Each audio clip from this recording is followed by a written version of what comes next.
Okay. Hello, everybody. Hello, everyone, and welcome. And actually, with very heavy hearts, we are grateful that you're here for this conversation with Dr. Gabor Maté on the collective trauma and individual trauma in Palestine and Israel.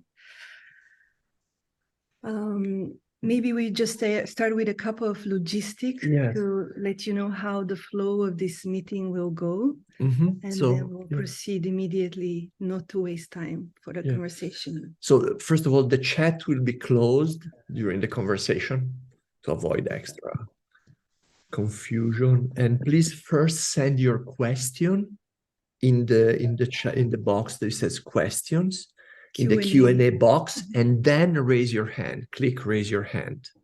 To have your question answered, we will call you by name and we can bring you on screen.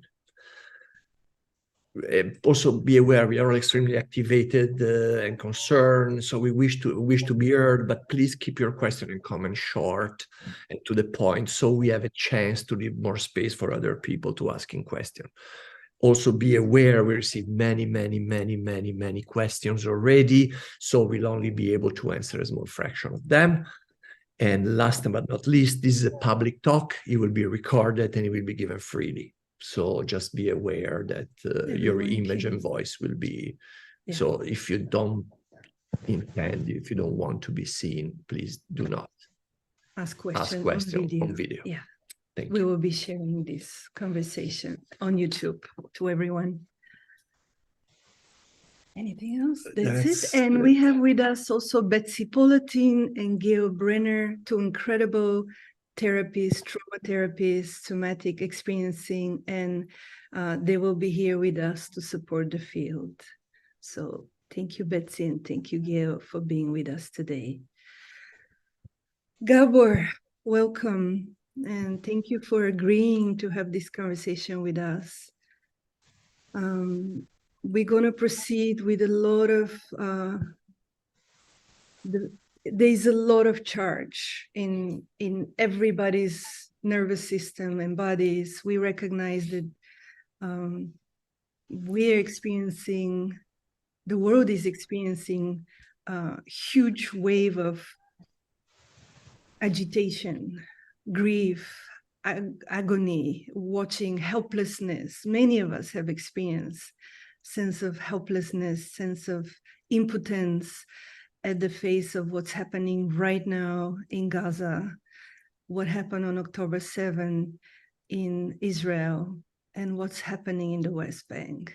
So we want to proceed with a lot of caution that there's a lot of things we might say might be misinterpreted, because we all have our lenses through which we see the conflict. So with that awareness, we want to proceed and invite everyone, please feel your heart, feel yourself, regulate yourself before you come on screen and ask the question.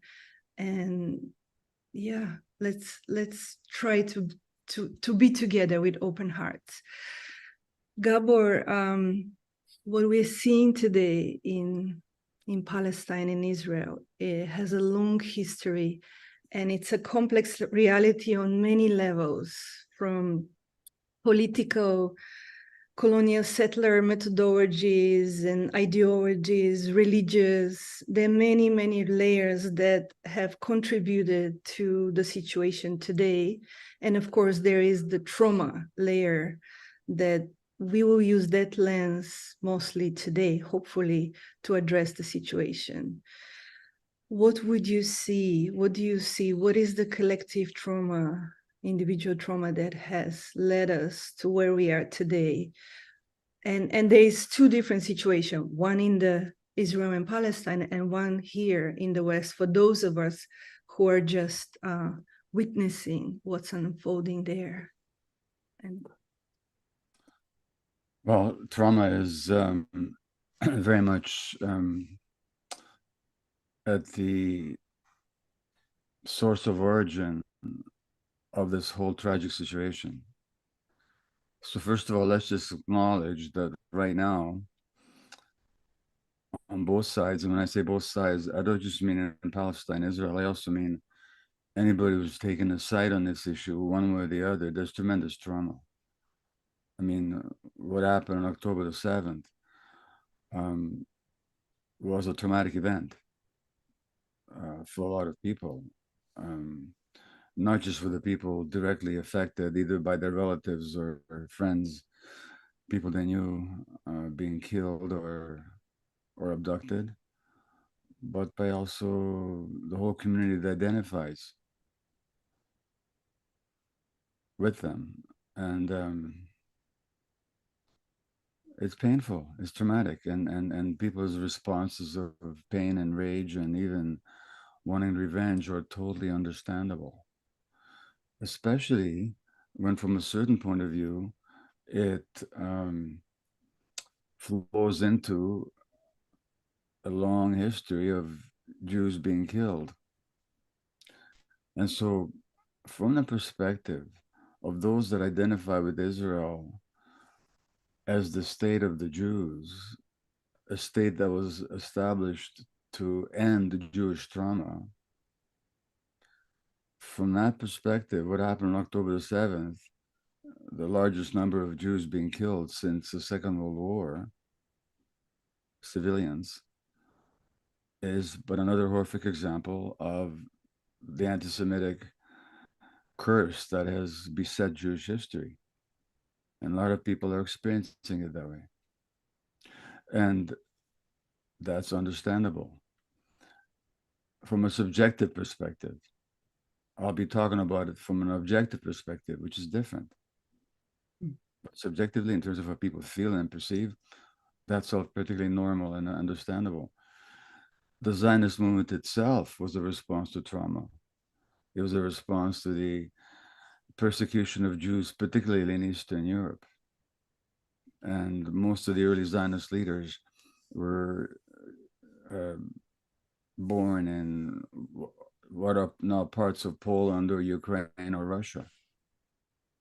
Jews whose families and whose communities had suffered these murders, pogroms. And looked at it from that perspective, October 7th was just the latest of a string of atrocities that Jews have experienced. That's understandable. On the other hand, or at the same time, you and I, Moira and Rizzio, and your film crew, we were in Palestine last year and working in the occupied territories with women tortured in Israeli jails. And as one friend of ours that told us, a woman whose neck had been broken by the Israeli army in a peaceful demonstration, she said to me, there's no post-traumatic stress disorder here because the trauma is never post. It's ongoing. So let's just acknowledge that, and of course the Palestinian trauma did not begin October the 7th, and history did not begin October the 7th. But what I'm trying to acknowledge here is that it's almost impossible to speak about this subject, to say anything about it, without somebody being hurt, somebody being triggered, somebody being offended. Now, I've been speaking on this subject for 50 years or more, I should say, since 1967. My own particular history is that I was a Jew growing up in anti-Semitic Eastern Europe who found in Zionism a salvation, an answer to my self-rejection, a source of pride, a source of commitment to creating a land for a people that has never had it. And I was completely committed to that cause. In 1967, I'm just giving my personal history here. I had to ask myself a question.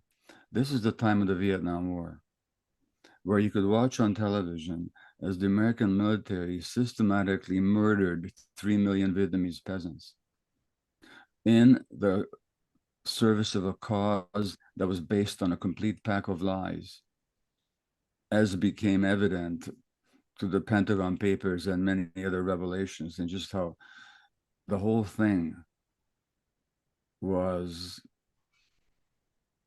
an unspeakable evil based on lies. And the North American press, the New York Times and Time Magazine and the Canadian newspapers and the television programs were all enthusiastically in support of it for a long time. And in 1967, when the war broke up in Israel and the Arab states, I had to ask myself, well, why is the same media? And by the way, I volunteered to go to Israel at the time of the war. My brother went, my visa didn't come through in time.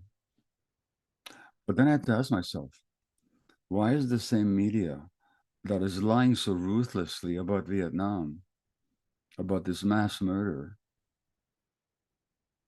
so enthusiastically in support of Israel? And I began to do some research.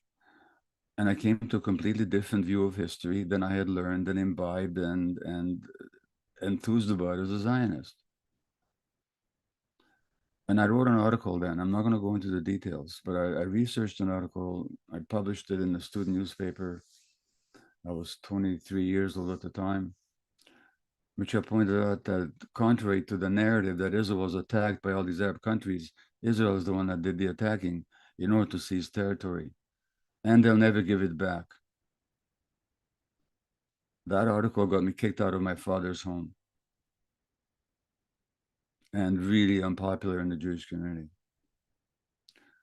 But I made a decision a long time ago that I have to follow my own truth. I say my own truth. That doesn't make me right, but just how I perceive the truth. A precious object on my desk is this wooden pen. You see the teeth marks at the end of it? It used to belong to my grandfather. He was a doctor and a writer, like his grandson. He died in Auschwitz. And he was a Zionist and a friend of some of the great Zionist leaders. But he was also a very humane man. I decided a long time ago that the suffering that human beings impose each other will never have my silence. And I don't care which way the chips fall. Now, so I've been speaking out on this issue, not just recently, but since 1967. And believe me, it's not made me popular at times in my family. I'm talking about my extended family, or certainly my community. But that's a decision that I made. Now, that doesn't mean that I endorse the killing of civilians. That doesn't mean that the atrocity that occurred on October the 7th is anything less than an atrocity. But the question is, how should we approach that atrocity? It's easy to condemn it and necessary. But it's even more important to understand it. If we're going to move to any kind of a peaceful solution, we have to understand what's going on. And if I can sum up, in the words of Amir Haas, who's an Israeli journalist, and by the way, in my conversation today, you're not going to find me quoting Palestinians. You're going to find me quoting Jews and Israelis, historians and journalists, which itself is the kind of racism on my part. Because why don't I quote Palestinians? Well, because I want to be credible. And what the Palestinians say has been dismissed for so long. So I could quote you Palestinians, but you wouldn't believe me. And some of you have a hard time believing me, even when I quote Jews and Israelis. But consider the possibility, all of you, that the narrative that you've accepted may be based on some truths, may contain some truth, but may not be the truth. And what I found out a long time ago is that there's another narrative here. Now, in the late 1800s, when Theodor Herzl, a Hungarian Jewish journalist living in Vienna, first conceived the idea of the Jewish state. And his birthplace in Budapest stands very close to the great synagogue in Budapest, where my uncle used to be the chief cantor. And when Herzl wrote the Jewish state as a way of trying to answer the unspeakable Jewish suffering in Eastern Europe, some rabbis from Vienna sent two of their colleagues to the Promised Land, to Palestine, at that time under Turkish occupation, to look at the reality of Herzl's dream. And these rabbis came back with a very famous statement. They said, "The bride is beautiful, but she's already taken." By which they meant, yes, Palestine is beautiful, but there's already a people there.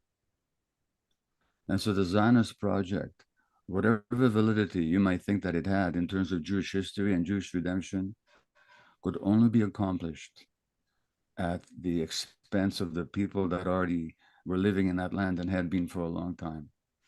And that's been the dilemma. So that means that out of the Jewish trauma, a trauma had to be imposed on the local population. And it could not have been done any other way. This is not retrospective. People recognized this at the time. I remember a Zionist leader saying in 1905 that we talk about a people without a land for a land without a people. But there's no land without a people. There's a local population. Let me quote to you before I come to the end of this brief introductory comments. Two great Zionist leaders, one of them a friend of my grandfather's, Vladimir Jabotinsky. He was the founder of what's called the revisionist wing of Zionism, which became the Herut Party, which is today's Likud Party. And I'm going to quote you David Ben-Gurion, who was the head of the labor Zionist movement, what became the Mapai Party, today's Labor Party, and he was the first prime minister of Israel. They were both Eastern European Jews. They both said in almost similar terms in the 1930s that we talk about Arab terrorism, but they're not terrorists. They're people fighting for their own land, which we're threatening to take away from them. In their situation, we would do the same thing. They understood that, but they just both felt that the Jewish right was more dominant or the Jewish need was more dire. So they were going to do whatever they had to do. And what they had to do occurred in 1947-48, in 1956, and 1967, and ever since, which is the forceful displacement of the local population and their oppression. That's how they had to do it. There was no other way. If you don't believe me, read any number of Israeli historians who have researched. So don't argue with me, but argue with the Israeli historians. Ilan Pape, Benny Morris, Avi Schleim, Sema Flapan, Tom Segev, any number of them who have documented the forceful, violent expulsion of the Palestinians and murders. In 1956 in Gaza, there was an Israeli soldier killed, and Moshe Dayan, chief of the defense staff, gave a speech saying, "Let's not blame these people for hating us. How would they otherwise? We've taken their lands. They're watching us steal their soil from Gaza. Of course they hate us." So there's a lot of hatred. I'm not going to go through all the history. I'm not going to go on all the massacres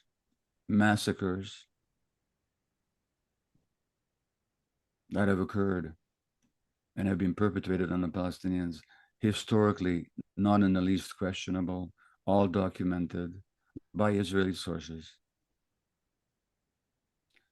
I'm not saying all this to take sides. I actually don't take sides. It's not that I'm pro-Palestinian. I'm just pro-truth. I just want to present the truth the way as I understand it. Because only if we recognize what happened can we move forward. None of this justifies what happened on October the 7th, any more than there's justification for the mass killings of Palestinians in the past by Israeli forces. I could name you a dozen examples if you like. It's not about who's right and who's wrong. It's about what do we need to do to move forward. And for God's sakes, the minimum that we need to do to move forward is to understand the other person's experience. To stand just for 1 minute in the shoes of the other person. What is their subjective experience? The complicating factor is that the Western media, as always, lines up with Western foreign policy. So when Western foreign policy called for the assault on Iraq, we heard all about the weapons of mass destruction, which was a total lie. When American policy demanded the bombing of Vietnam, they came up with the Gulf of Tonkin incident, which never happened. It's the same now, which means that the narrative in which events occur is always, in the Western press, Israel defending itself against unwarranted terrorist attacks. But who those terrorists are and what are they responding to is never presented. You're not aware of it. And so I'll finish with just a quote, again, from an Israeli source. Let me just open it up on my computer here. And I'm not doing this to convince you of anything. I'm telling this to convince you that the point of view that I'm putting forward is at least as grounded in history as the one that you might believe in. And that if we're going to move forward, let's at least understand the competing narratives and don't just reject the other out of hand without actually investigating it. So I'm going to read you a quote here very quickly. I should have had this ready, but here it is. This is from the Israeli journalist Amir Haas, who has lived in the occupied territories, who's lived in Gaza, and whose heart-rending interview with Democracy Now! You should all watch. This is an Israeli. Her heart is broken by what her country is doing to the Palestinians. And she writes, in a few days, Israelis went through what Palestinians have experienced as a matter of routine for decades and are still experiencing. Military incursions, death, cruelty, slain children, bodies piled up in the road, siege, fear, anxiety over loved ones, captivity, and searing humiliation. So writes Amira Haas. What happened on October the 7th, I wish it never had happened. It's an unspeakable tragedy. No children should be killed. No civilians should be abducted. No innocents should be killed. Nobody should have to live in fear. And if we're going to move forward, we have to understand that this is how the other side has lived for 80 years. And if you don't know that, I don't blame you, because in the Western context, you'd really have to research it for yourself because the media is not telling you the truth. Did you guys know? Did you know that the former chief of the Israeli Defense Staff 4 months ago compared the situation of the Palestinians in the West Bank to that of the Jews in Nazi Germany?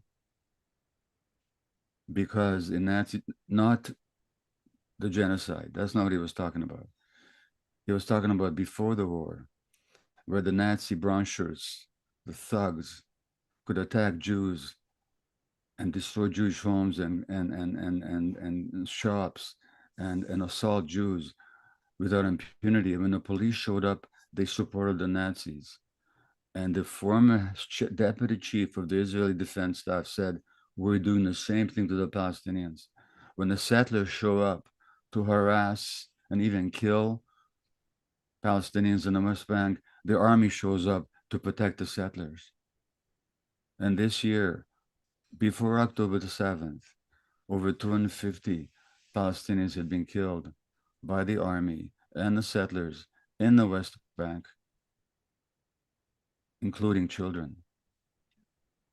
This stuff is not reported in the Western press. So just consider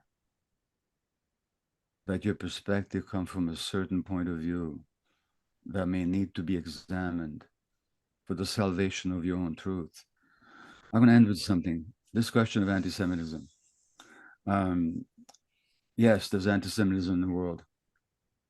And there will be some anti-Semites who will use the actions of Israel to prove how evil Jews are. There are some people like that. There always have been people like that. But anti-Semitism has got nothing to do with Jews, in the sense that it doesn't originate from anything that Jews do or don't do. Anti-Semitism, like all forms of racism, originates in some sickness of the soul and the mind in the racist. Racism is rising in today's world. If you want to see racism, look what happens to Muslims in Europe right now, in France. Want to see racism, look at anti-Muslim sentiments in North America. There's also rising anti-Semitism in North America. Absolutely true. As society is fragmenting, getting more toxic, you're going to see more and more racism. The question is, does criticism of Israel contribute to that? Well, and especially I've been told, apart from the fact that I've been told that I betrayed my own people, well, no, I didn't. Because I don't identify my own people with the state of Israel. It's the state of Israel that identifies Jews with its actions. But I don't. But think about it for a minute. I don't know how you feel about the war in Ukraine, but most people would agree that Russia had no right to invade Ukraine. Most people would agree with that. Now, does that make you anti-Russian if you criticize that action? Or does it make you anti-war, or maybe even anti-Putin? That's the first question. The second question is, if all Russians you knew all around the world supported the invasion of Ukraine, which they don't, but if they all did, which would make you more anti-Russian? If all Russians in the world with one voice supported the invasion of Ukraine, or if you saw legitimate debate amongst Russians, and Russians, some of them escaped not to be in the army, and some of them criticized their government, and some of them denounced it. Which is more likely to make you anti-Russian? Well, for God's sakes, when Holocaust survivors, and I'm not the only one, people, there are many, stand up against what's happening in Palestine, against the actions of the Israeli government. When Jews get arrested in New York for protesting the war, when Jews get arrested in Jerusalem for protesting the war, when Emir Haas, when Ilan Pappé, when Gideon Levy, when other Israelis speak out against the oppression of Palestinians, is that going to increase anti-Semitism? Or will the people see, non-Jews see that Jews are like everybody else? There's differences of opinion, but you can't pin the actions of a government on a whole people. Now, which is more likely to support anti-Semitism? Jewish silence, right or wrong, or Jews speaking out, right or wrong? So this argument that criticizing Israel, especially by Jews, foments anti-Semitism, I mean, it's just so illogical, it's barely even worth talking about, in my view. Look, I'll stop here. This is a Q&A. That was my introduction. I want you to know where I was coming from, but I'm not coming from support for Hamas. I'm not coming from support for the Palestinian Authority. One of them is a fundamentalist organization. I also don't single it out for special criticism. It is no more murderous than the IDF has been over the decades, and I can prove that to you. It is no more murderous. I don't support the Palestinian Authority. It's a corrupt organization that has long betrayed its own people. The question we have to ask is, what gives rise to such desperation and such hatred? And how can we move forward in the future? Because Hamas was nothing until quite recently. It was nothing. Did you know that it was the Israeli government that supported Hamas in the beginning as an antidote to the PLO? That's just a historical fact. Actually, there is a quote from Aaron Cohen, a former Israeli religious affairs official in Gaza, who says, Hamas, to my great regret, is Israel's creation. So that's been... Yeah. So what feeds the hatred and desperation? See, after the Oslo Accords in 1999, where briefly the Palestinians falsely, they were sold a bill of goods. That agreement was no agreement at all, and I knew it at the time. But the Palestinians thought it was. For a few years, there was no suicide bombings, there was no terrorism. What fed the rise of that desperation again? The suicide bombs and the rise of Hamas is the betrayal of the Palestinian dream of liberation. Yeah. So the disrespect actually of the agreement, instead of Israel removing its settlements from the West Bank, they continued invading and disrespecting the agreed boundaries. And actually, I hate to tell you, it was more subtle than that. In 1999, at the Oslo Agreement, the reason I thought this was total nonsense is because Israel never agreed to stop expanding the settlements. All they agreed to is to consult for 5 years on a possible agreement. The PLO sold out their people. And because the PLO sold out their people, hence the rise of this extremist organization, Hamas. Anyway, let me stop here. Yeah. Questions. I will promise to respectful to listen to anybody, no matter how critical, no matter how upset with me. I'll just listen, do my best to respond respectfully. I know how painful this is for everybody, and especially when people are still held hostages and the war still going on. A lot of people who followed me have loved my work internationally. They experience themselves as being betrayed by me. I know that. You know what? I'll have to accept that. I'll just have to accept that's how it is. Yeah. And I just want to name as well that so far there's 9,000 human lives been lost in Gaza and over close to 4,000 children adopted. So I just want to name that as well. It's happening at this very moment. Anything you want to say, Gabor, about from a trauma perspective, what's happening right now in terms of extreme positions and extreme violence? And no, is there any right now you have right now you have two traumatized populations. One of them comes out of historical trauma and build their states based on historical trauma, and has always perceived any attack on them as a continuation of that trauma, not understanding that the local population just wanted to protect their own lands and regain some of their dignity. But it's been a trauma narrative, and some of the people are trauma survivors or the descendants of trauma survivors. And this recent event on October the 7th can only strike them as another trauma. As I said earlier, the other population has been traumatized for 80 years. So what we have is two highly traumatized populations. That's the reality. And us who are watching it as well come from histories of injustice and trauma in our own lineages. So that's been also activated perhaps in our nervous system collectively. Yeah. I just want to read one question because it has come in many different forms before we bring people on screen. And that's from Natalie Bach. How would you recommend navigating a conversation with Jewish person who is clearly activated in a trauma response because they believe that anti-Zionism is anti-Semitic. Well, first of all, it's never been the case that all Jews are aligned with Zionism.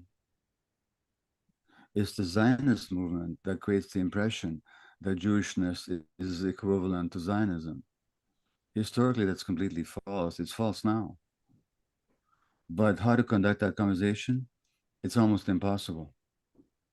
You just have to really get how they feel and ask them, are they open to a different perspective? If they're not, there's nothing you can do.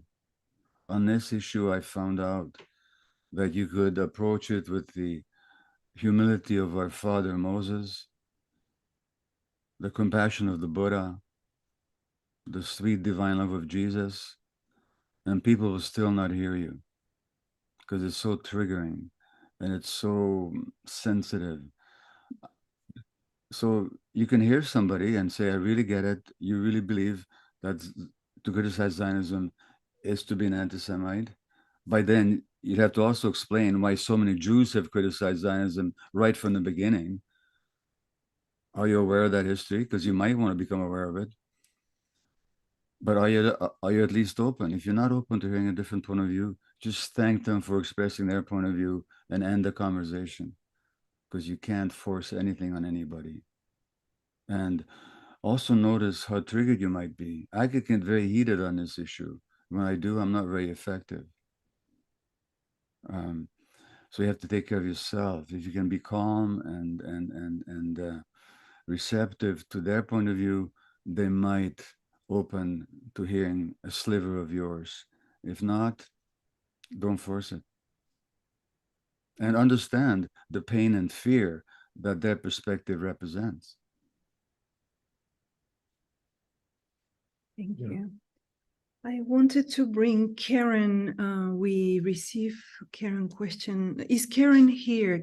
Is our team There's Karen three from Karen. Australia? Dr. Karen.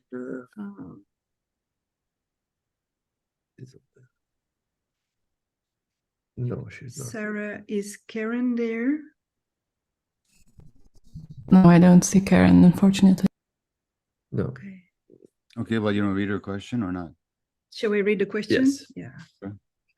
No, I don't. On page 3. I don't. Okay, here is the question. Dear, okay. Yeah. I'm beyond devastated and crying painful tear reading your words. My mother. That's in relationship to the newsletter we sent to announce this event. Yeah. My mother, a psychoanalyst and child survivor of the Holocaust with a similar story to Gabor, says she's not surprised. Hatred and its internalization runs deeply. I've been a fan of your collaboration. I now question this. You have had the opportunity to bring us together in shared humanity. You have instead caused further drama, division, and despair. It is not difficult to unequivocally stand against barbarity. It is harder to bring something helpful and more mature to the table. I was eagerly awaiting your response, and you have failed. I cry for all of the babies, children, teenagers, women, and men who are being hurt, and worse, both in Israel and in Gaza. It is solely the fault of Hamas and their supporters. Your words lead me to feel unsafe in this space. I know I'm not alone. I would value, but do not expect a response. Okay. Well, first of all, is it Karen? Yeah. Karen. I'm sorry you're not here to listen. I completely understand how you feel. I've had that same response from many. Many of my students that have followed my work feel completely confused. I get it. I had a decision to make, Karen. Do I stay silent? Do I speak my truth? I made the decision to speak my truth. You don't have to agree with my truth, but it's my truth. That's the first point. And I'm very sorry. this rift between us. 1 second, Karen is actually here. I want to bring her on. All right. Hi. If Good Karen, morning. if you're here, is there anything else you want to add to your question before I continue with my answer? Sure. Thank you for the opportunity. Of course. I, Please go ahead. I appreciate your explanation and your comments, and I absolutely understand where you're coming from, and I respect that. I don't feel that it's the time to have this conversation yet. I don't think we are safe, and I don't think that the world is safe, and I think that there is a time for these kinds of conversations when our hostages have been returned and when the situation has settled down. And I think you're in a position to offer something to the conversation at a bigger level than this. And I'd love to hear what you can offer. We've been counseling people for years about trauma. We understand about safety, and we need to be safe and stable first before we can have these conversations. Okay, may I respond? Please. Thank you. If I was simply a healer, I would say yes. Let's wait. And this is not a time this is a time to getting through, for holding each other, for recognizing our mutual pain and our grief, for feeling with the suffering ones. But this is not a time for a politically charged conversation. I would agree with you. If that was my only, thank you so much. If that was, I got it, thank you. If that was my only role in the world, but that's not my only role in the world. I understand what you're saying, but I want you to understand where I'm coming from.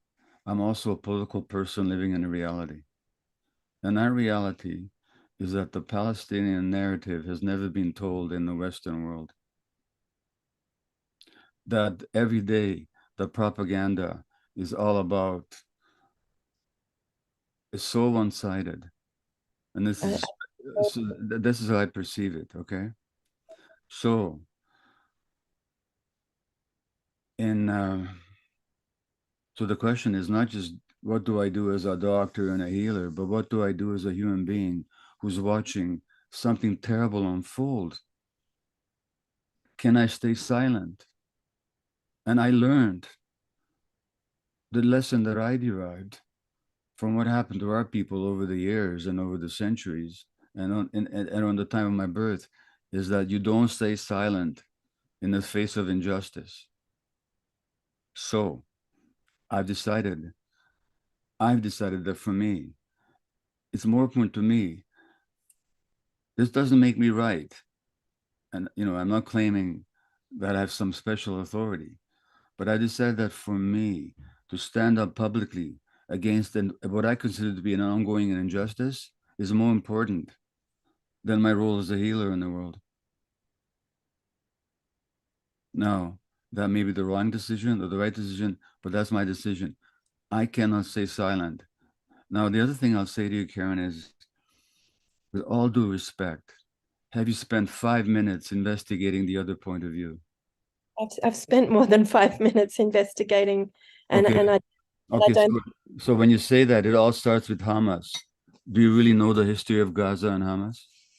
I do, Gabor, and I understand that, but I'm not talking about that history starts with Hamas. I'm talking about the current situation. Yeah, and the current situation. And I don't think we can have the conversation until we're settled. We have a situation where we'd love to have debate. We're Jews, for goodness sake. We've got a squillion million answers and questions and discussions. That's fine, but we can't have the conversation when somebody's holding a knife to your throat or has your child in a tunnel. Are you aware that the Palestinians have a knife to their throat for 80 years?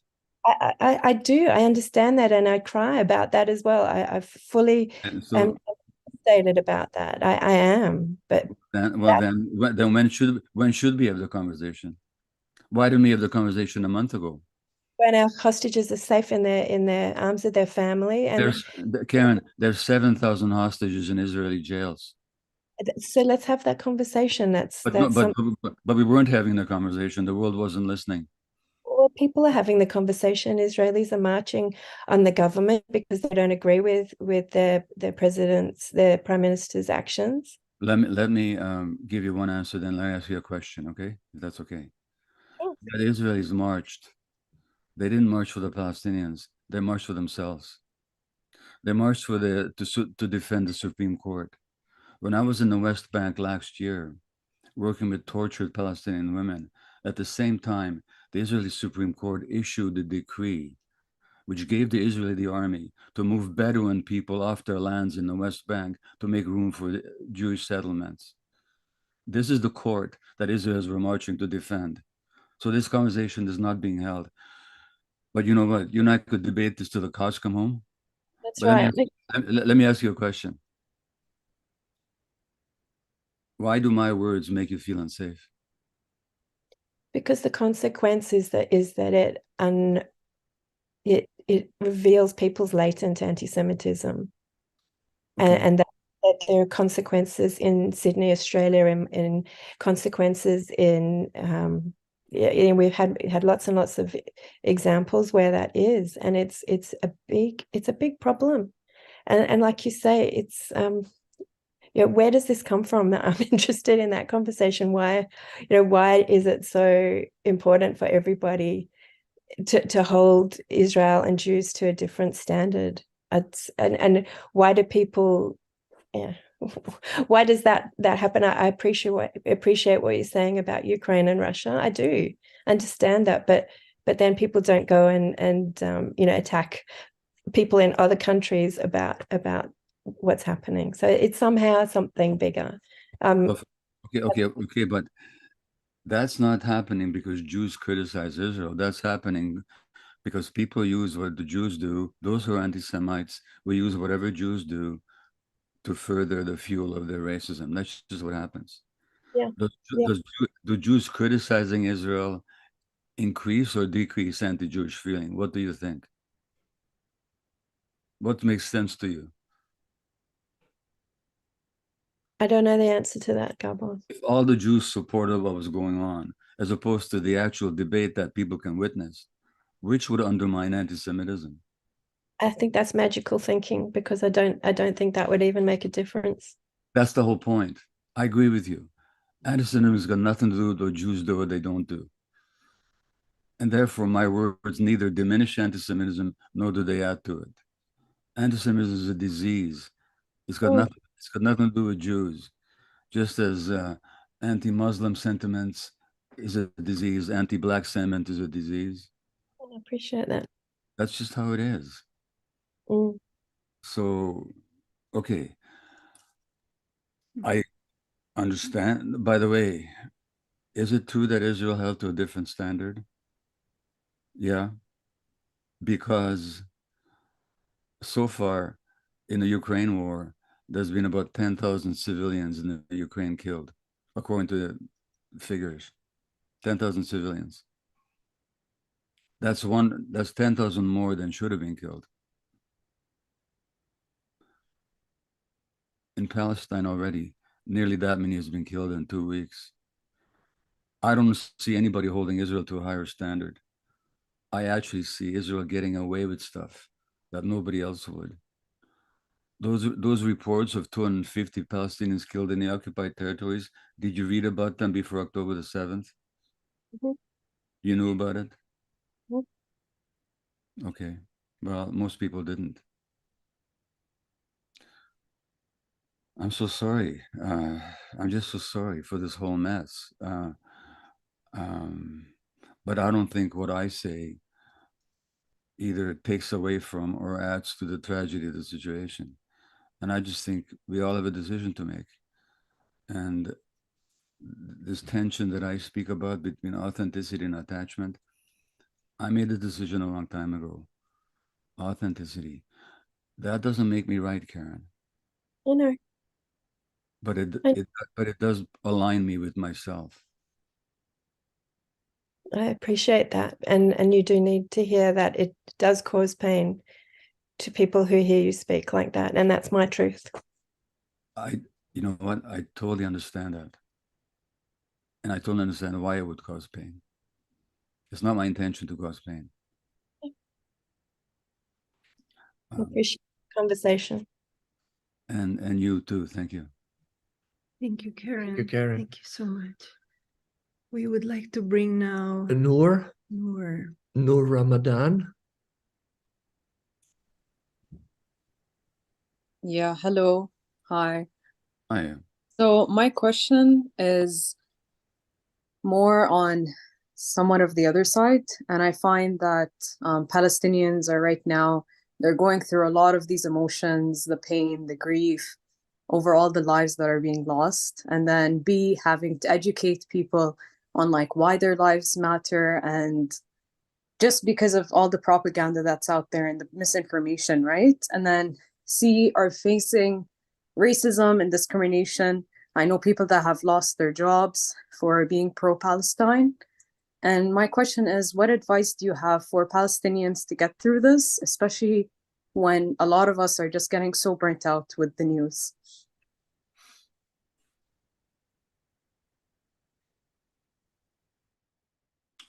Well, look, in the darkest days of Jewish history, how did people get through? They get through community, through family, through their faith,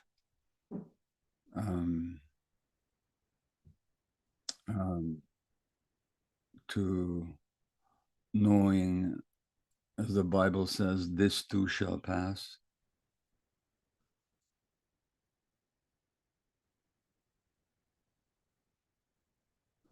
To knowing that, I mean, the Palestinians, if anybody knows the history, have been traumatized at least since 1947, but even before. Because in 1936, there was an Arab revolt against the British control of Palestine, which the British put down with brutal force. So that this has been going on for a long time. And you've been through many horrible events. The Nakba, the killings of civilians in many villages in the 50s, the 67 war, the expulsions and the population transfer that happened in 67, the occupation, the repeated bombings of Gaza, killing hundreds of children and many others.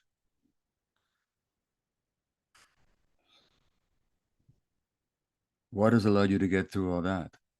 Let me ask you, what has allowed you to get through all that?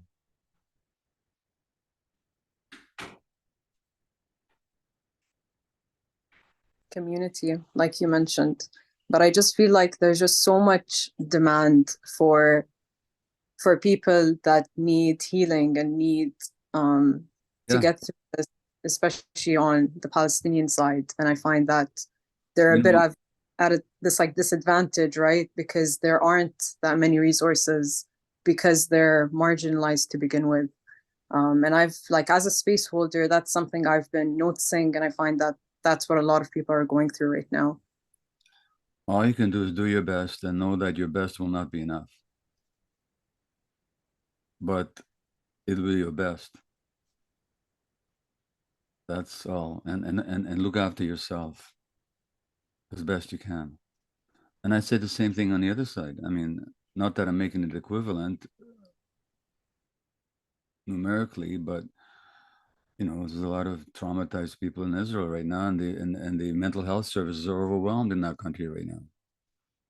People are suffering on both sides, and all I can say to both sides is, number one, what has got us through similar situations in the past? Well, sheer human endurance, community, holding on to ourselves, whatever faith we have. I'm saying this on both sides. And you know, Noor, my words are inadequate. Sometimes I find myself going on too long about the history, like which I did today, only because the present situation is so awful.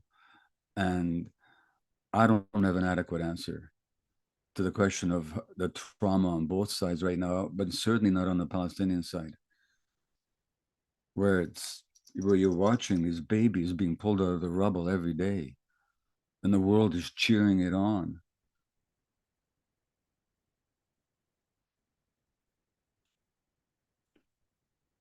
I can only say that I feel so terrible about it, and a lot of good people feel terrible about it. And I know even people on this call who don't agree with my politics will feel terrible about it. So you're not alone, and you will get through it. You've been through Sabah Shatila. You've been through Deir Yassin. You'll get through this one as well. And you'll suffer a lot. I'm sorry, I wish I could tell you something more positive and cheerful to you. Where does that leave you? I guess just feeling like I'm not alone. Yeah. Thank you. Okay, thank you. Thank you, Noor. Alicia, are you here? And I'm trying. Maybe we can read the question. I can read the question directly. Yeah. After our Reform Temple sent out a request for donation that would go directly to Israeli soldiers who supposedly need things like socks, I emailed our rabbi and asked if we could send out an email with alternative org to donate, like Jewish Voices for Peace. She replies saying absolutely not, that she stands with Israeli and not for what is, and she stands for what is right and not wrong, with not even a mention of Palestinian suffering. That's Alicia here. Yeah. I am at loss on how to reply to her. How should I respond? Alicia, you want to add a brief word on this? Can you hear me? Yes. Yeah. I'm a little shaking right now. Gabor, you have been a huge influence on me. I am a medical anthropologist, and I have been a university lecturer, and I have definitely shared your work with a lot of people. So thank you. I wrote in my question, I have found myself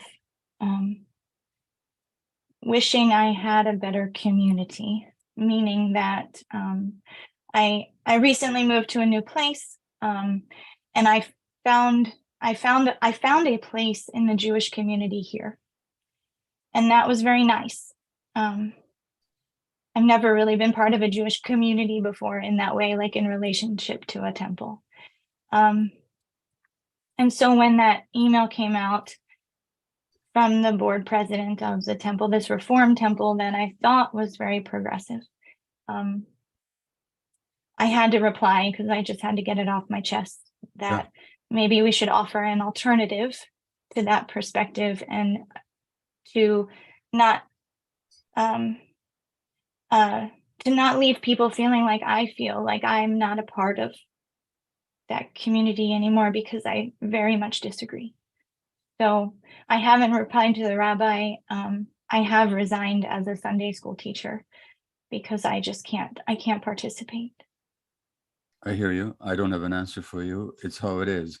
And it's what I talk about, the tension between attachment or authenticity. Meaning, do I want to belong or do I want to be authentic to myself? Ideally, you could be both. Ideally, you could speak your truth. A young community might say to you, we don't agree with you, our sister, but welcome. But many people are incapable of saying that, because as soon as you speak out, you're a traitor. Yes. And you're supporting Hamas and all this. Yes. So then you've made a choice for authenticity. And what I say to people is, you're going to have pain one way or the other. If you suppress your truth, you're going to have pain. If you express your truth, you're going to have pain. Which pain would you rather have? That's the only choice you have. So only thing I can tell you is you might feel alone, but there were hundreds of Jews arrested in New York a few days ago for saying exactly what you said. And there was 500 Jews arrested in Washington a couple of weeks ago, invading Congress, demanding a ceasefire. The Israelis being arrested for speaking out. So in that sense, you're not alone. But in sense of your community, yeah, now you got the pain of not being accepted. It may even be true that there are others in your community who feel the same way, but who haven't spoken about it for fear of being rejected. In terms of your question, what can you say to this rabbi? Well, you already know what to say to the rabbi. You said to them, I can't be part of a community and be silent. So if you can't accept me if I speak out, I can't be a part of the community. And you made that decision. It's a painful one. Yes, I'm also feeling like because I've been an educator for so long that, I mean, if I wrote her an essay with citations and a lecture, like. It would not make a difference. It would not make a difference. In my experience, you can present the facts till the cows come home. There has to be receptivity there. You could ask her, are you receptive to a different point of view on the history? You could ask her. But unless she says, yes, I am, don't even try. Look, I got here in front of me 5 books. This is Norman Finkelstein, Jewish scholar, Gaza, An Inquest into Its Martyrdom, 2018. I got a book called Ilan Pappé, Jewish History and Israeli, A History of Modern Palestine. Ilan Pappé's book, The Ethnic Cleansing of Palestine. The book by Ilan Pappé, The Biggest Prison on Earth, A History of the Occupied Territories. This is research, facts and figures of documentation. A book called The Birth of Israel, Myths and Realities. Simha Flapan. Simha Flapan was a lifelong Zionist, a kibbutz member, and the director of the Arab Affairs Department of the Mapam Party. And he wrote a book back in the 70s called The Myths of Israel, Myths and Realities, in which 1987, in which he refutes all the mythology around Israel was created. This is a Zionist and a Jew and a lifelong kibbutz member. Do you think it makes any difference? The documentation exists. People just don't want to find out because it would threaten the identity that they've taken on. And people have a hard, and it might create conflict between them and their communities. So it's not what we know, it's what we could know if we wanted to find out. No, maybe all these historians are totally wrong. Maybe they're all wrong. I mean, I don't think so. But let me put it this way. When I speak with my Zionist colleagues, or I don't have Zionist colleagues anymore, people who present that point of view, I know everything they're going to say. I know every fact they're going to bring up because I used to believe the same thing. I was totally inside it. They have no idea what I'm talking about. They won't even look at this stuff. It's too painful. They won't read Amir Haas. They don't read Gideon Levy. They don't read B'Tselem. They don't want to know. It's too painful. And you're going to have to accept that. So I wouldn't waste a whole lot of intellectual energy in some thesis. The information is there. But you could ask, are you at all open to a different point of view? Yes or no? Okay. Thank you. Yeah. Thank you, Alicia. Sana. Yes, hello. Hi, Dr. Gabor. Thank you for all of your work and thank you for your bravery in speaking up. I'm going to make just some brief comments. I'd like to lend my voice as a Palestinian with the privilege of being American, with the privilege of being able to actually live in Palestine as a citizen. and also get your thoughts on what I think might be a helpful analogy.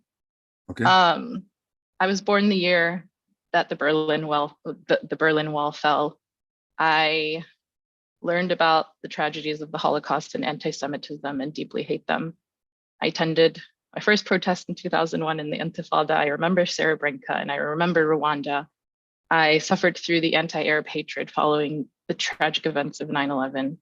I have dedicated my life, or part of my life, to social justice, and I visited Gaza in 2010. I met with families, I met with children. This was 1 year after Israel's assault on Gaza in 2008, Operation Cast Lead, and I bore witness to the destruction. And just thinking back 13 years later, the children that I met who were around 8, 9, 10, 13 years and their lives have not changed. The denial of their humanity and their rights has not changed. I witnessed that, and I can only imagine if those children are alive today. I can only imagine what they're experiencing. Somatic therapy helped me a lot to be able to deal with all of the traumas that I have witnessed. And I think, or my idea is that the way that we have our individual nervous systems, I also believe that we kind of have community and collective nervous systems, because we serve to either regulate or deregulate one another, to build safety, to remind each other of safety. And I personally view our collective nervous system as being one that is in serious disarray, serious dysregulation. I see racism, white supremacy, discrimination as viruses which threaten our collective safety. And I recognize that all of us actually are experiencing shock, vicarious trauma, because the world is a traumatizing place. And it may lead many people to deny truth, to submit to the beliefs that they were told when they were children, which make them not lean into authenticity and not consider changing their opinion when they hear other facts. So I understand that so many of us are in shock and in freeze, but I want to understand how we can move from that to action, to be able to make the world better, to make the world safer, to witness something like this happening and be able to act and not just stay in freeze. But I don't know what the action would be following freeze, right? You have fight, flight, fawn. So can we fight? Can we, what can we fight for, right? To preserve the safety of our world, of our communities. Okay. Well, thank you. Let me lean into what little Buddhism I understand, and also my own experience. So to Karen and to others on this call, I'll freely admit and even apologize for the fact that sometimes when I've spoken on this subject, there's been too much heat in my voice. Not just the content I'll stand by, but sometimes I've come across is with an emotionality that I hadn't taken responsibility for. And so it's not just the content of what I say, which is eminently reasonable and factually provable 10,000 times over, but the tone in which I sometimes speak can be hurtful to people. And I've done that on this issue. So when Karen says that it's painful to listen to me, well, if I spoke with absolute equanimity, but I just spoke the facts, it would still be painful to some people for the reasons that you mentioned. But what I learned from Buddhism is that you got to take care of the internal space.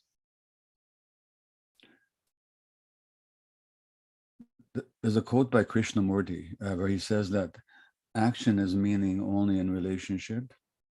And without understanding relationship, any plan of action will only breed conflict. The understanding of relationship is infinitely more important than the search for any plan of action. So what I'm suggesting for everybody on whatever side you're on here, first of all, get in relationship with yourself. Look at the state of your body. Are you tense? And you would know this from somatic experiencing work. Is there tension inside you? Well, then notice it, be with it, and attend to it, but don't act from it. Don't try and create an action from it. attend to yourself sufficiently so that when there's a sense of peace inside, because when there's peace inside you, you'll feel your interconnection with everybody else, even everybody else on the other side. So difficult as it is, can we create, and like last night, I did a 2-hour talk at the University of British Columbia on this issue. And the whole day I've been engaged with it, and I'm getting all these emails, and some of them denouncing me, some praising me. I mean, it's just some from Jews praising me, some from Jews denouncing me, you know, everything. And I came home last night, and thank God I did an hour of meditation and yoga.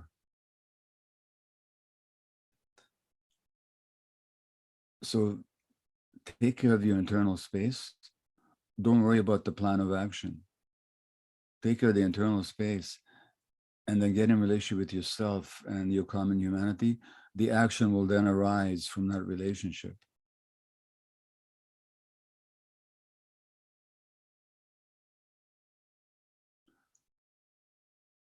Common humanity doesn't mean that you agree with somebody else. It just means that you get their experience. I mean, let me ask you a practical question. When I was talking to Karen, were you able to get her pain? No?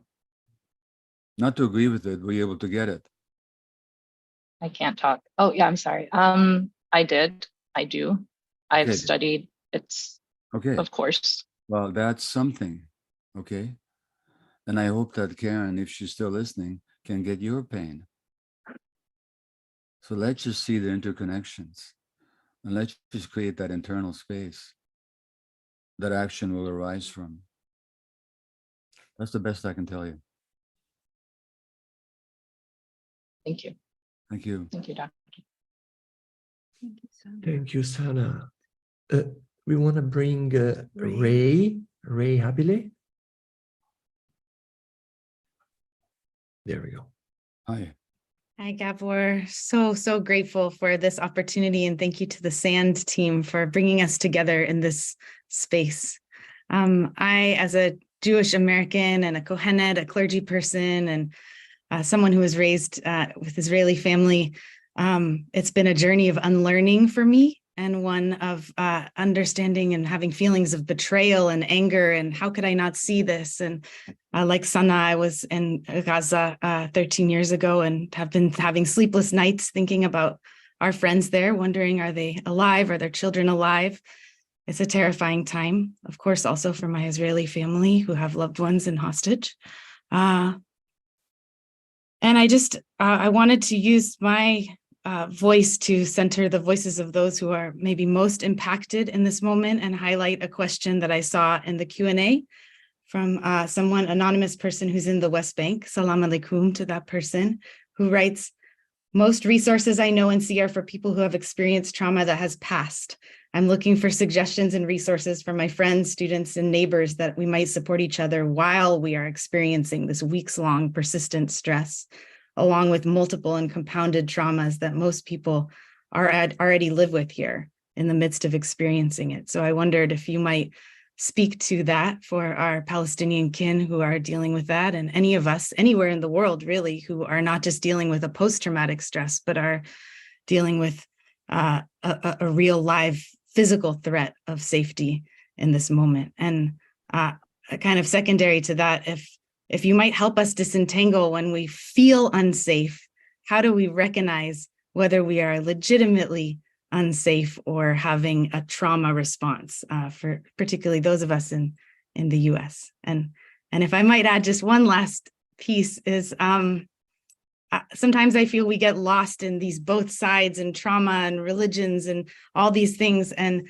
that can cloud us from seeing the content of what is happening around the United States role and the huge win in this moment for arms manufacturers, for guns, for an economy that's based on violence and death. How can we kind of rise above the internal tribal traumas to understand a much larger economic picture, which is where your work on addiction and trauma and industrialization has been so illuminating for me, to see that bigger social construct that we're living inside of. Thank you. Yeah. As to the last question, let's just face reality here.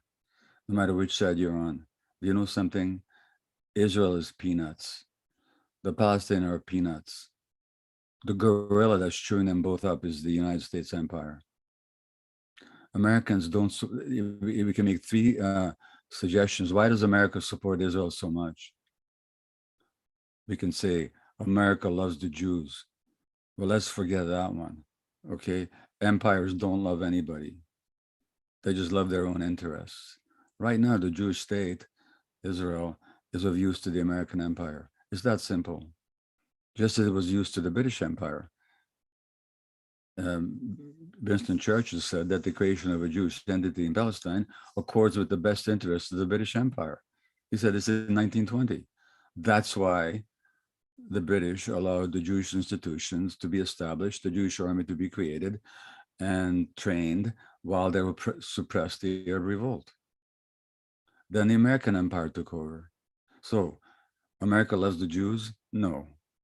Empires don't love anybody. The Jews control the United States.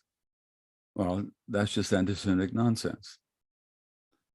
So what's the answer? Because Israel, for the last, since its existence, depended on the foreign powers, the imperial powers for its existence and its support. And therefore, America, not the American people, but the American industrial complex, the military industrial complex, the arms manufacturers, article in the New York Times 3 days ago about how great the war has been for the war arms industry. That's why. People have to come to terms with that. And that's why the media lines up so much with the Israeli narrative. That's just how it is. That's what empires do. Yeah. Number one. Your first question about help in the West Bank, well, again, I know from Israeli friends that in their own country, mental health services are overwhelmed, people are in grief, people are in fear, and so on. All the more so in the occupied territories. There's an organization in Ramallah called Hakini, Hakini, with whom I spoke with a few days ago. I urge people to look them up. Also, Gabor, the Catharsis Holistic Healing, Ashira's organization right now is supporting many people in the West Bank with therapy, free therapy. So I just want to mention that as well. We can link in the chat to the organization, and they need more therapists. Yeah, if you're a therapist and you have some time to share, please contact us. We'll put you in touch. Yeah. Okay. Thank you, Gabor, and thank you, Sand, for providing these resources and sharing the link, how we can support. I think when we start to awaken from our individual trauma, there can be an urge to want to take action from a grounded, centered place. And I appreciate all of your suggestions, how we can continue to be in action to preserve life and bring a more just peace there and around the world. Thank you. Zaya Maurizio, two things. One is, unfortunately, I have to leave right at half after the hour because I have a crown fell out of my tooth, so I got to run to the dentist. What I'd like to suggest, if you guys are open to it, is that we do this again in a few weeks, if you want to. Yeah. People are blessed. And I will also just acknowledge something. When I looked at my watch, I talked too long in the beginning. I should have left more time for questions. So if we do this again, I will not be making any kind of a statement in the beginning. we just take questions right from the beginning. If it's all acceptable to you guys, we'll do it that way. I'll also mention that there's a new interview with me that'll be online in a few days. It'll be called A Call for Healing, Gabor Maté on Palestine, Israel, made by our friend Soren from Wisdom 2.0.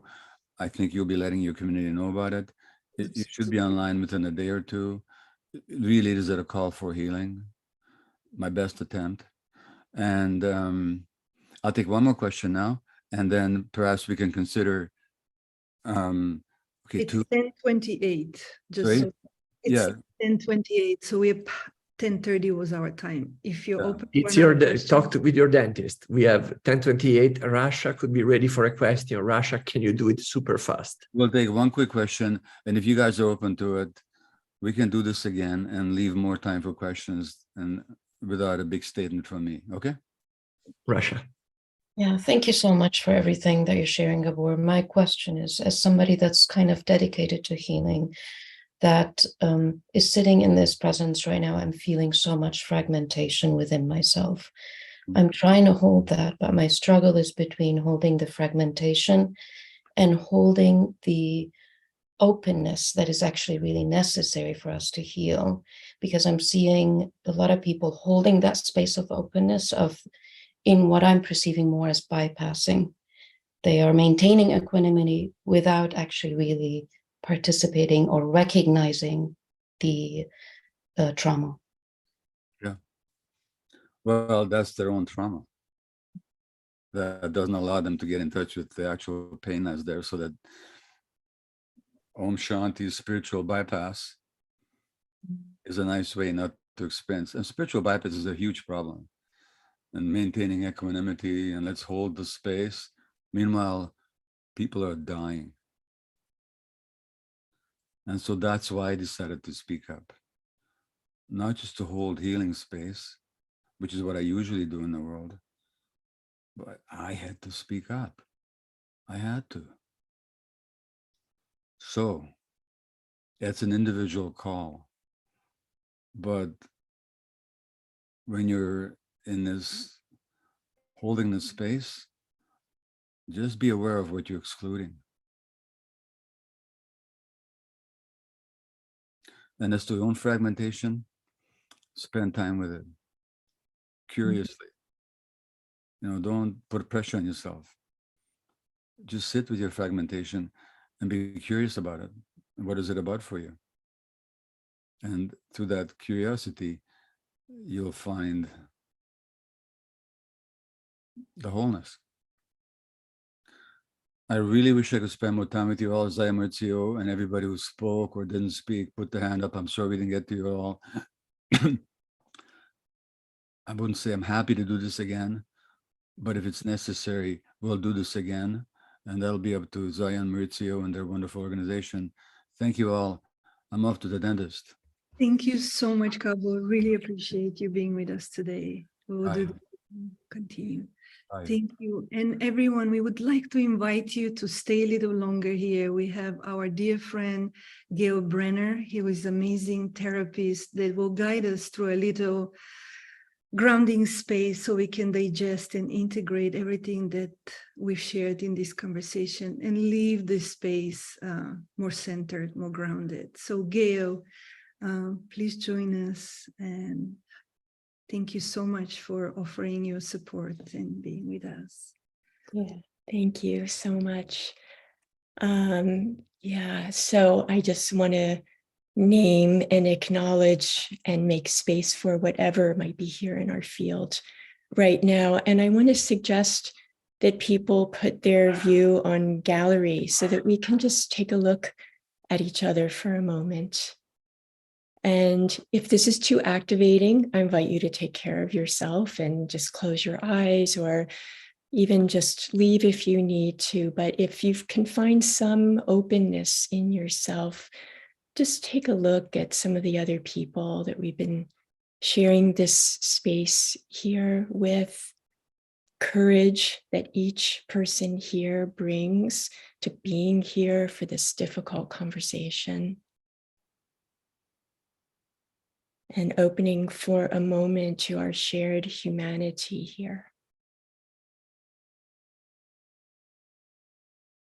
And just feel, I see a number of people touching their heart. If that feels right for you, please go ahead and just feel as best as you can, as much as it feels right for you, how it feels in your own system to be here and to be a part of this field with whatever you're feeling, whatever you're bringing here right now.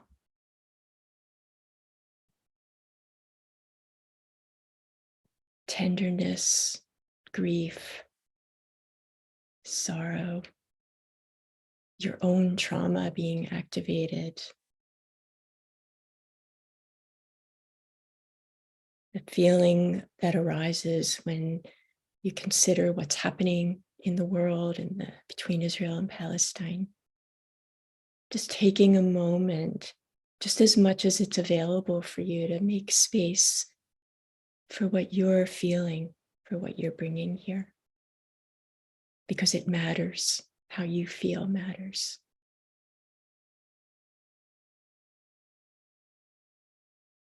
If you want to just close your eyes for a minute, you can go ahead and do that.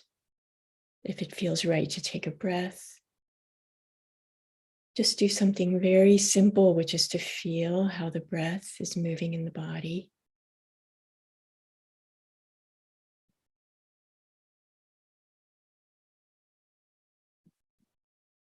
And whatever is present for you is welcomed here right now.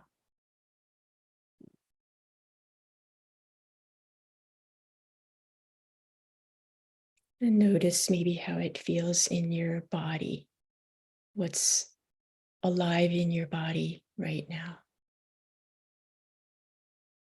And if something is activated, just as best as you can, just bring a little love, a little care, self-care to the beating heart, to the tension, contraction in your belly.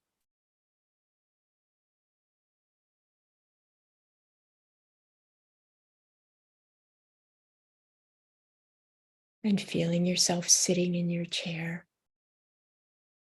feet on the floor, grounded here in yourself and in the field that we all share here together.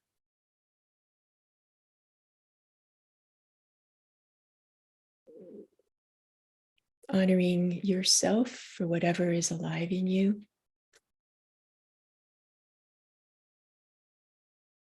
And as much as it's available for you, honoring each other.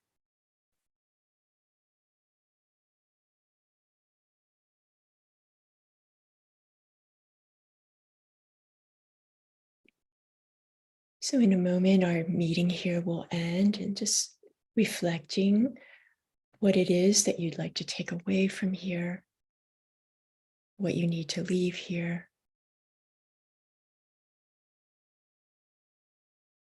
And offering an invitation to use resources to regulate yourself, which could be a few breaths, a walk in nature, a little bit less attention to the news, maybe taking action of some kind.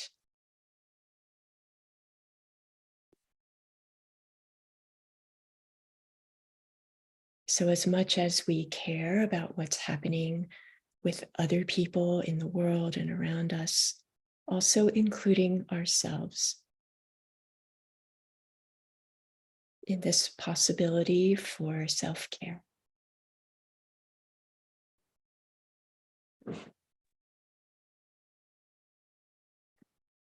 And then when it feels right, please go ahead and open your eyes. Maybe if you can find a bit of space in your heart, go there as you take a look at a few other people on the screen.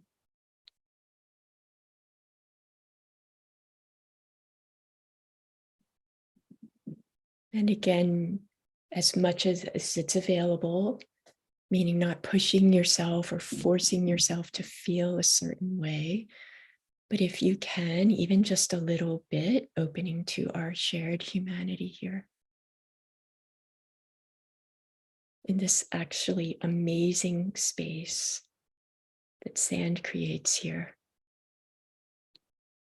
To talk about the hard things, to not shy away, and to make space for whatever we're feeling.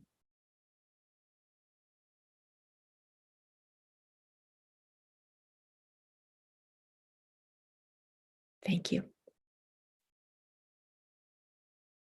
you, Gail. Thank you so much. And we also would like to bring Betsy Polatin to help us also drop fully in our bodies. Betsy, there you are. You're with us. Thank you. Thank you so much. Yes, thank you. Thank you, Gail. That was lovely and very helpful.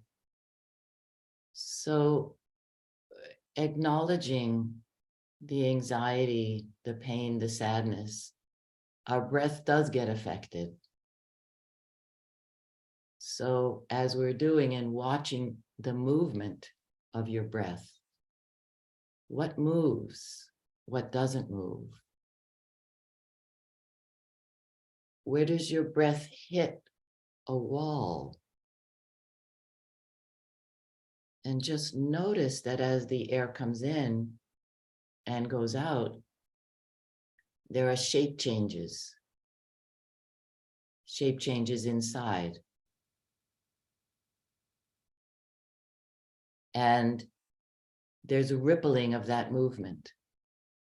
Breath comes in, it touches, and it touches the next thing and the next thing. So what we're doing, we're making a bit more room inside to hold whatever is there, to take the edge off. So it's really important that we make it clear, and I know Gail said this also, we're not getting rid of anything. But I'm holding the pain, the sadness, the anxiety with more of me available to hold it. So that perhaps there was a bit less dysregulation in my system. So as Gabor was saying, I can speak about this and hold on to my truth and what I feel inside, but come from a place of expansion inside myself to convey that.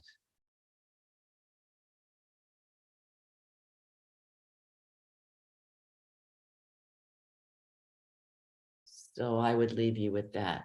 Thank you. Thank you, Betsy.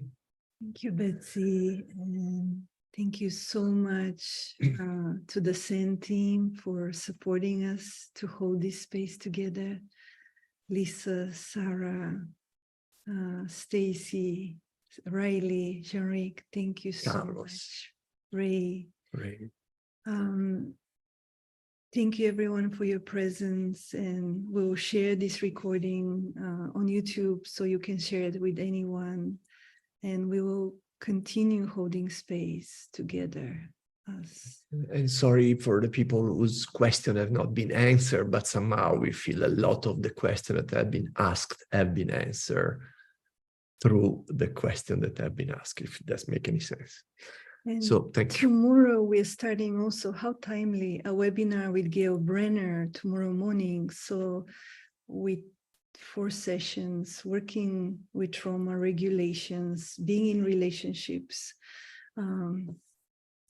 So please join us if you have time. We have in the chat the information for the event starting tomorrow morning. And until we meet again, thank you. Walk gently, take care of your heart, of your breath, and may we continue seeing each other with love and removing the filters that don't allow us to feel our shared humanity. Thank you, everyone. Be safe, and we love you.